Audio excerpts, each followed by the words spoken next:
nas vastas e ensolaradas planícies de Canaã, sob o céu azul que cobria as tendas de Israel. Começa a saga de um jovem chamado José. Aos 17 anos, José ajudava seus irmãos no pastoreio. Mas, enquanto os outros se perdiam em condutas erradas, José mantinha seu coração íntegro. Jacó, seu pai, via em José o reflexo de um amor especial. Para demonstrar sua preferência, ele o presenteou com uma túnica ricamente ornamentada. Mas aquele presente, símbolo de distinção, despertou um veneno silencioso no coração de seus irmãos: a inveja e o ódio. Em uma noite tranquila, Deus começou a falar com José através de sonhos. Ele viu feixes de trigo no campo, e os feixes de seus irmãos se inclinavam perante o dele. O segundo sonho foi ainda mais grandioso. O sol, a lua e 11 estrelas se curvavam diante dele. O destino profético estava sendo traçado. Jacó o repreendeu, mas guardou aquelas palavras no coração. Já os irmãos, consumidos pelo rancor, esperavam apenas uma oportunidade para agir. Certo dia, José foi enviado por seu pai para procurar seus irmãos em Dotã. Sozinho, ele caminhou pelos campos sob o sol forte, guiado pela obediência. De longe, eles avistaram a túnica colorida. "Lá vem o sonhador", disseram. O plano maligno estava decidido. Eles queriam dar um fim aos seus sonhos. Rubem tentou salvá-lo, sugerindo que apenas o lançassem em um poço. Quando José chegou, foi recebido não com abraços, mas com violência. José foi lançado na escuridão de uma cisterna vazia. Enquanto ele clamava por misericórdia lá embaixo, seus irmãos sentiransei para comer, indiferentes. Ao avistarem uma caravana de ismaelitas indo para o Egito, Judá viu uma chance de lucro. "Por quê? Matá-lo. Vamos vendê-lo." Por 20 moedas de prata, José foi entregue aos mercadores. Ele partiu amarrado, olhando para trás, vendo sua terra e sua família desaparecerem. Para esconder o crime, mancharam a túnica com sangue de um animal e a levaram a Jacó, o pai. Reconhecendo a peça, mergulhou em uma dor insuportável. Jacó rasgou suas vestes e chorou por muitos dias, recusando qualquer consolo. Mal sabia ele que o filho amado ainda estava vivo, cruzando as fronteiras do Egito. No Egito, José foi comprado por Potifar, oficial do faraó.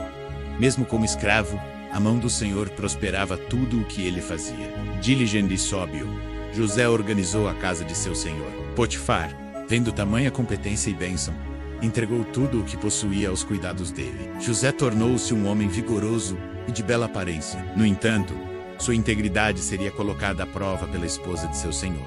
Diante das tentações diárias, José manteve-se firme. "Como poderia eu cometer tal maldade e pecar contra Deus?" Ele questionava. A jornada de José apenas começava. Da traição ao serviço, cada passo era parte de um plano maior que mudaria a história de nações inteiras. José prosperava na casa de Potifar, cuidando de cada detalhe com integridade, sem saber que sua fidelidade seria posta à prova mais uma vez. Subitamente, a esposa de Potifar o abordou. Ela o agarrou firmemente pelas vestes, tentando levá-lo a um caminho de desonra e traição. Com um olhar possessivo, ela exigia sua atenção. Mas José manteve seu coração firme em seus princípios, e no temor ao seu Deus, ele se desvencilhou bruscamente, deixando sua túnica nas mãos dela. José fugiu da tentação, preferindo a liberdade da alma à conveniência do pecado.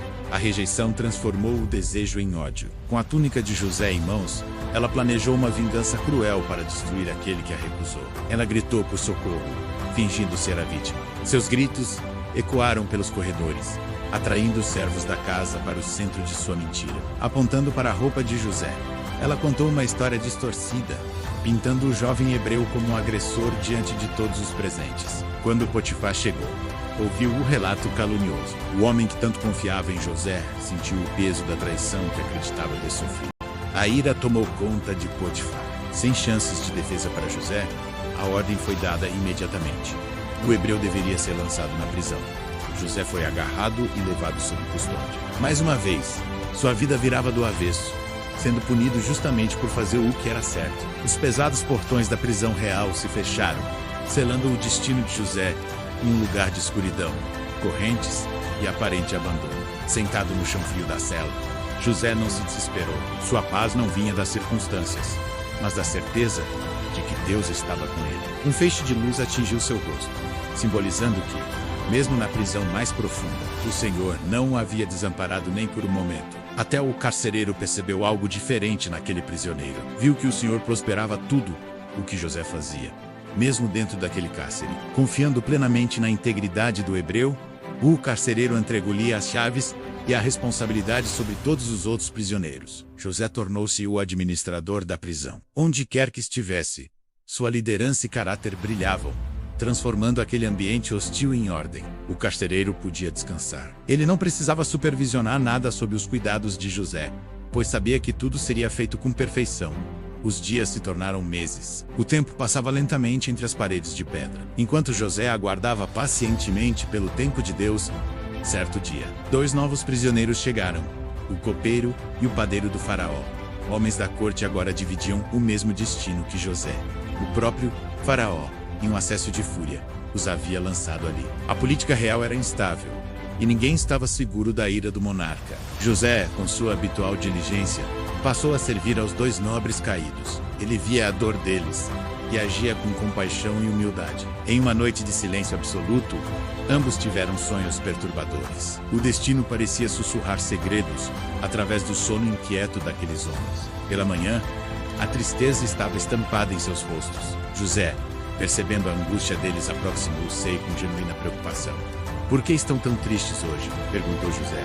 Ele sabia que havia algo além do simples peso da prisão em seus corações. Eles explicaram que tiveram sonhos vívidos, mas não havia ninguém que pudesse decifrar o significado oculto daquelas visões noturnas. Com fé inabalável, José lhes disse: "A Deus pertencem as interpretações." Ele se ofereceu para ouvir, confiando na revelação divina. O copeiro começou a falar. Ele viu uma videira com 3 ramos que florescia e amadurecia uvas diante de seus olhos. No sonho, ele espremia as uvas na taça do soberano e a entregava diretamente nas mãos de um faraó imponente e majestoso. José interpretou: "Os 3 ramos são 3 dias. Em breve, você voltará ao seu posto e servirá o rei novamente." Com a voz embargada, José fez um único pedido: "Lembre-se de mim quando tudo estiver bem com você.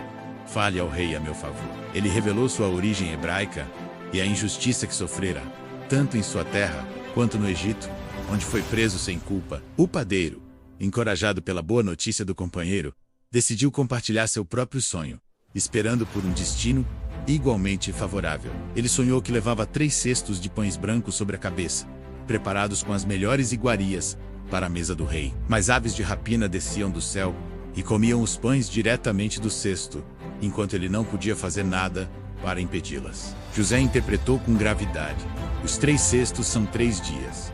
Infelizmente, Faraó tirará sua vida e as aves comerão sua carne." Um silêncio fúnebre tomou conta da cela. A revelação trouxe um contraste brutal entre a vida e a morte para os 2 servos do rei. 3 dias depois, era o aniversário de Faraó. Uma grande festa foi preparada no palácio, e as profecias de José começaram a se cumprir. Faraó ordenou que trouxessem os prisioneiros. Diante de toda a corte, a justiça do monarca seria aplicada conforme ele desejasse. O copeiro foi restaurado à sua posição original. Ele vestiu suas roupas reais e, mais uma vez, serviu a taça nas mãos do soberano. Já o padeiro foi levado para a execução. Tudo aconteceu exatamente como José havia predito, sob a inspiração do Espírito Santo. No palácio, cercado de luxo e banquetes, o copeiro mergulhou novamente em sua rotina de privilégios, esquecendo-se completamente de quem o ajudara. Apesar da promessa feita, o pedido de José foi enterrado pelo esquecimento humano. O hebreu permanecia sozinho, esperando no silêncio da cela. 2 longos anos se passaram. 2 anos de solidão, de noites frias e de uma fé que estava sendo refinada como ouro no fogo. Sua barba cresceu, sua aparência mudou, mas sua postura permaneça íntegra. Ele não permitiu que a amargura corrompesse seu espírito resiliente. Então, o próprio Faraó teve um sonho que nenhum sábio pôde explicar. Deus estava prestes a mover as peças do destino soberano. Em seu sonho, ele estava às margens do rio Nilo, a fonte da vida egípcia, quando algo extraordinário emergiu das águas calmas. 7 vacas gordas e belas saíram do rio e começaram a pastar. Era uma imagem de abundância, prosperidade e fartura para a nação. Mas logo em seguida, 7 vacas magras e feias também saíram das águas. Elas eram a personificação da escassez e da miséria. As vacas magras devoraram as gordas, mas estranhamente, continuaram magras e famintas. Faraó acordou, sentindo o peso daquele mistério. Ele voltou a dormir, mas um segundo sonho o visitou. 7 espigas de trigo, cheias e boas, brotavam de um só talo sob o sol. Depois delas, 7 espigas miúdas e queimadas pelo vento do deserto brotaram. Elas eram secas e desprovidas de qualquer vida ou sustento. As espigas secas engoliram as 7 espigas cheias. Faraó levantou-se ao amanhecer com um espírito agitado, sabendo que algo grande estava por vir. Os magos e sábios do Egito foram convocados, mas nenhum deles pôde dar uma resposta que trouxesse paz ao coração do rei. O silêncio nos corredores do palácio era frustrante. Foi nesse momento que a memória do copeiro real finalmente despertou do esquecimento. Ele se aproximou de Faraó e confessou: "Lembro-me hoje das minhas falhas. Há um jovem hebreu na prisão que interpreta sonhos com precisão." Sem hesitar, o monarca ordenou que José fosse trazido imediatamente. O tempo de humilhação estava chegando ao fim, e a exaltação estava à porta. Os guardas chegaram à prisão e tiraram José apressadamente. Ele foi limpo, barbeado e recebeu roupas novas, dignas de estar diante de um rei.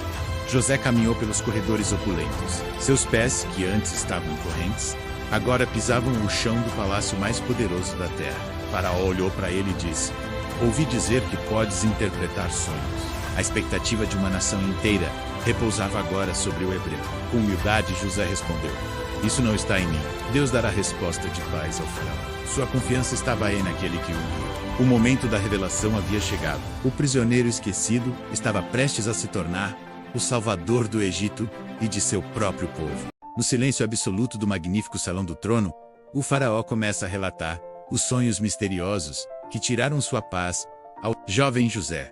O monarca descreve 7 vacas gordas e formosas que surgiam das águas do Nilo, pastando tranquilamente entre os juncos da margem. Contudo, o cenário muda quando 7 vacas magras e feias surgem para devorar as gordas, sem que sua aparência faminta mudasse após o banquete. No segundo sonho, o faraó viu 7 espigas de trigo cheias e boas, que eram consumidas por 7 espigas secas e queimadas pelo vento. O soberano encara José com expectativa, admitindo que nenhum sábio ou mago do Egito foi capaz de decifrar o enigma dessas visões noturnas. José respira fundo e declara com autoridade divina que os sonhos do faraó são um só, revelando o que Deus está prestes a realizar. Ele explica que o Egito terá 7 anos de abundância extrema, onde a terra produzirá mais do que o necessário para o sustento de todos. Entretanto, após a fartura, virão 7 anos de uma fome tão devastadora que toda a riqueza anterior será esquecida diante da escassez. José aconselha o faraó a escolher um homem sábio e criterioso para administrar a terra e armazenar mantimentos enquanto ainda há tempo. O plano consiste em construir grandes celeiros por todas as cidades para guardar a 5ª parte das colheitas durante os anos bons. Impressionado com a sabedoria do hebreu, o faraó pergunta aos seus conselheiros se haveria alguém com o Espírito de Deus, como José. O rei proclama que, por Deus ter revelado tudo isso a José, ele será o governador sobre toda a sua casa e povo. Em um gesto de poder, Faraó retira seu próprio anel de sinete e o coloca no dedo de José, selando seu novo destino. José é despido de seus trajes de escravo e vestido com linho fino, recebendo um colar de ouro como símbolo de sua altíssima honra. O novo governador desfila pelas ruas do Egito em uma carruagem real, enquanto o povo se ajoelha ao seu passar em reverência. Com 30 anos de idade, José inicia sua administração, percorrendo todas as províncias para organizar o armazenamento do trigo. Durante os anos de fartura, os grãos são acumulados em quantidades tão vastas que se tornam incontáveis, como a areia do mar. Neste período, Deus abençoa a casa de José com 2 filhos, Manassés, que o faz esquecer suas dores, e Efraim, sinal de sua prosperidade. Mas a atmosfera muda drasticamente quando os 7 anos de fartura terminam, e a fome severa começa a castigar todas as nações vizinhas. Quando o povo clama por pão, Faraó os envia a José. Os imensos celeiros são abertos para vender mantimento aos necessitados. Em Canaã, o idoso Jacó ordena que seus filhos desçam ao Egito para comprar trigo antes que a família pereça de fome. Os 10 irmãos de José partem em uma longa jornada pelo deserto, sem saber que o irmão que venderam é agora o senhor daquela terra. Ao chegarem, eles se prostram com o rosto em terra diante de José, cumprindo involuntariamente os sonhos que ele teve na infância. José os reconhece imediatamente, mas mantém a farsa. Com voz áspera, ele os acusa de serem espiões que vieram observar a fraqueza do país. Aterrorizados, eles explicam que são filhos de um mesmo homem e que o irmão mais novo ficou em casa com o pai. Para testar sua sinceridade, José os coloca na prisão por 3 dias, onde eles começam a confessar o erro que cometeram no passado. Eles admitem que a angústia que sofrem é o castigo por terem ignorado os rogos de José quando o jogaram na cova. Ao ouvir a confissão deles em sua língua nativa, José se retira do salão para chorar em segredo, profundamente comovido pelo remorso deles. Recuperando a firmeza, ele ordena que Simeão fique como refém, enquanto os outros levam o alimento para salvar a família da fome. Secretamente, José manda devolver o dinheiro de cada um dentro de seus sacos de trigo, adicionando um elemento de medo à jornada de volta. Ao descobrirem o dinheiro no caminho, o coração dos irmãos desfalece, temendo serem acusados de roubo pelo poderoso governador. Em Canaã, Jacó se desespera ao saber das exigências do governador sobre Benjamim, sentindo que o destino está conspirando contra ele. A fome continua a apertar e o mantimento acaba. Judá assume a responsabilidade total pela vida de Benjamim para convencer o pai. Sem outra saída, Jacó aceita o risco, entregando o futuro de sua descendência nas mãos de Deus, enquanto os filhos partem novamente. A fome assolava a terra de Canaã, e o patriarca Jacó via o desespero nos olhos de sua família. O destino de Israel agora dependia do Egito. Com um coração pesado, Jacó permitiu que Benjamim partisse. Ele enviou presentes e prata em dobro, clamando pela misericórdia do governador egípcio. Ao chegarem ao Egito, os irmãos foram levados ao palácio. Diante deles, o poderoso governador ocultava uma tempestade de emoções sob vestes reais. José viu Benjamim, seu único irmão de sangue. A comoção foi tão profunda que ele precisou se retirar para chorar em segredo. Durante o banquete, a ordem de idade e as porções generosas para Benjamim intrigaram os irmãos. A inveja de outrora parecia ter desaparecido, mas o teste final estava por vir. José ordenou que sua própria taça de prata fosse escondida na bagagem do irmão mais novo, ou Aman-Hezer. Os irmãos foram interceptados. O choque foi devastador quando o brilho da prata surgiu entre os pertences de Benjamim. Rasgando suas vestes em sinal de luto, eles retornaram. Judá, movido por sacrifício, implorou para ser escravo no lugar do jovem Benjamim. José não pôde mais se conter. Ele ordenou que todos os egípcios saíssem e, entre soluços, revelou sua verdadeira identidade. "Eu sou José, não se culpem", ele disse. "Foi Deus quem me enviou adiante de vocês para preservar a vida e salvar nossa linhagem da fome extrema." A notícia chegou a Faraó, que generosamente enviou carruagens para buscar toda a família de Jacó e Trasiclós para a fartura do Egito. Em Canaã, Jacó não podia acreditar. "José vive!" Seu espírito reviveu ao ver a provisão que o filho enviara. O reencontro nas terras de Gósen foi banhado em lágrimas. Pai e filho se abraçaram após décadas de uma separação que parecia eterna. Israel estabeleceu-se em Gósen. Antes de partir, Jacó abençoou seus filhos e partiu em paz, vendo o cumprimento das promessas divinas. Mesmo após a morte do pai, José reafirmou seu amor. "O que vocês intentaram para o mal, Deus transformou em um bem maior." José viveu uma vida de propósito. Antes de morrer, ele profetizou que Deus visitaria seu povo e os levaria de volta à terra prometida. Desde a cova até o trono, cada passo de José foi guiado por uma mão invisível. A soberania de Deus restaurou uma nação inteira. A história de José nos ensina que o perdão cura e que os sonhos de Deus nunca falham. Ele estava no controle o tempo todo.